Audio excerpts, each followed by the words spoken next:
every moment in our lives is either a test or a celebration. Now, example could be you doing schoolwork. You finish your schoolwork, you answer all the questions, you finish that test. Then after that, because you've completed it, it turns into a celebration because you've done the work and you finished, that objective. Now, you could be approaching a girl and you start talking to her and you stuff up. You somewhat failed that test, but it's also a celebration because, you approached a girl.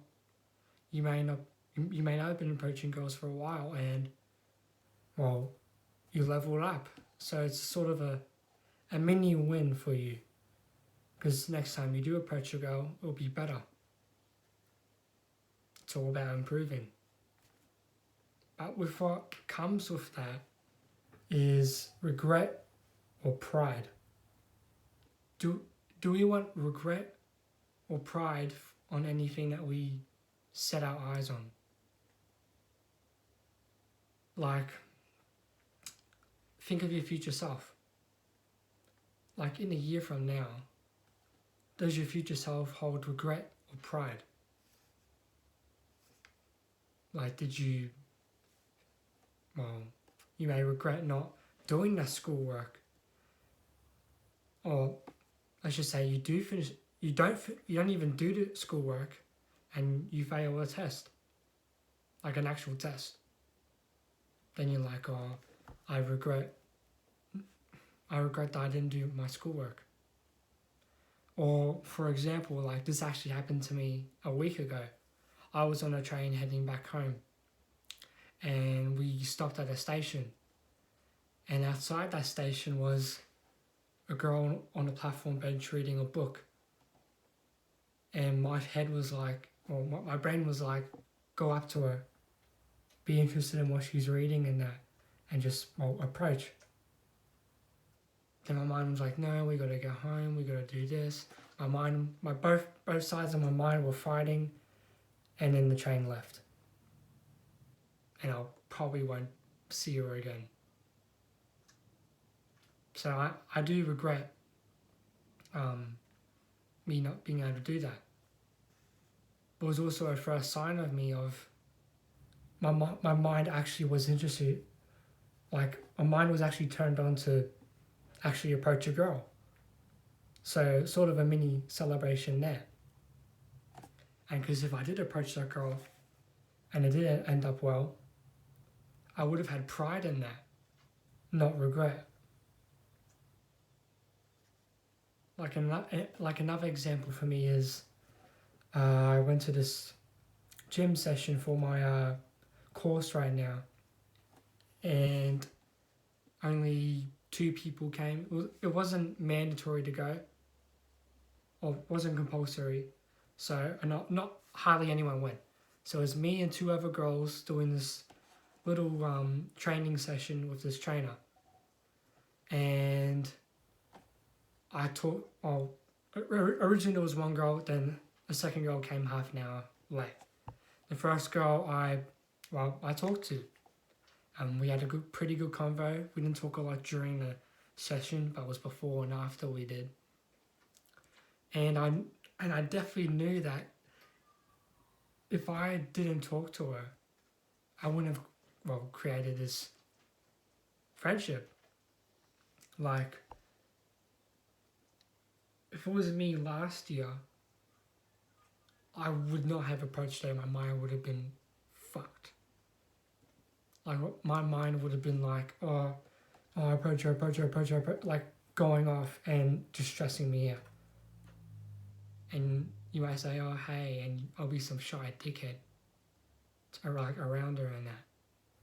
Then I'll overthink like, she thinks I'm weird and this and that, and you've lost the battle.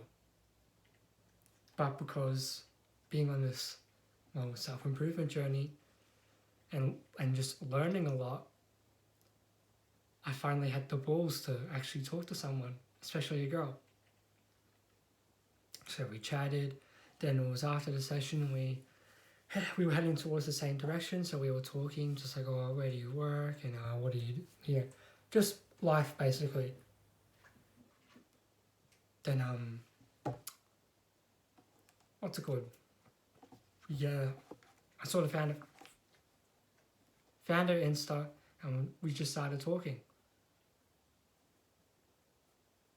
And it was just like, it was a holy shit moment for me, because I've never like really done that before with a stranger.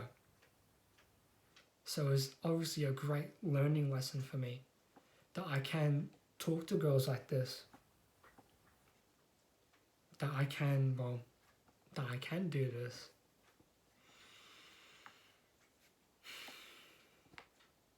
But it's also having pride of what's good for you. Like, especially if you're on self-improvement, you're taking pride in working out, leveling up your mental health, and doing all the good habits, meditating and all. And it's having pride with that and not letting other people hinder your progress. Like, let's just say if I post a photo of a flower. Now, first of all would be, people will think it's gay. They'll be like, what the fuck did you just posted? What a gay guy, you know? But then I switch it up and be like, okay, I really like this flower and I want to share this to the world. Who cares? Because if you be that true authentic self to other people, then it will show more of you. Having pride in yourself of being who you are. Now, there have been plenty of, to get this sort of regret or pride situation, to get the pride, you gotta have confidence. That's the number one thing you need, confidence. I was 100% confident with the girl at the training, at the gym session. I wasn't some nervous, shy guy. Because I knew if I was that shy guy, I would not have approached her, and because we were going the same way as well, it would have been awkward and would have gone to shit. So it's also texting as well. Texting girls that you like and saying, oh, hey there, and all, you know, texting stuff. And just being totally honest and saying, hey, first message you say, hey, I think you're cute. You may be left on red. They may screenshot. And you're like, okay, move on. She's not for you. This regret or pride, like concept I got from I think it's Greg Plitt or George Plitt, and it just stuck with me the whole time, regret or pride. Like, I have it stuck on my wall, like over here, because that's what basically everything is, regret or pride, a test or a celebration. That's what it is. The test mixes with regret, that is if you don't go right with it, and then the celebration goes with pride, because you've taken pride with the situation and you get to celebrate it. So do whatever you can. Think about regret or pride. Whatever you're doing, use it, because your future self wants you to do this. Regret or pride, it's your choice.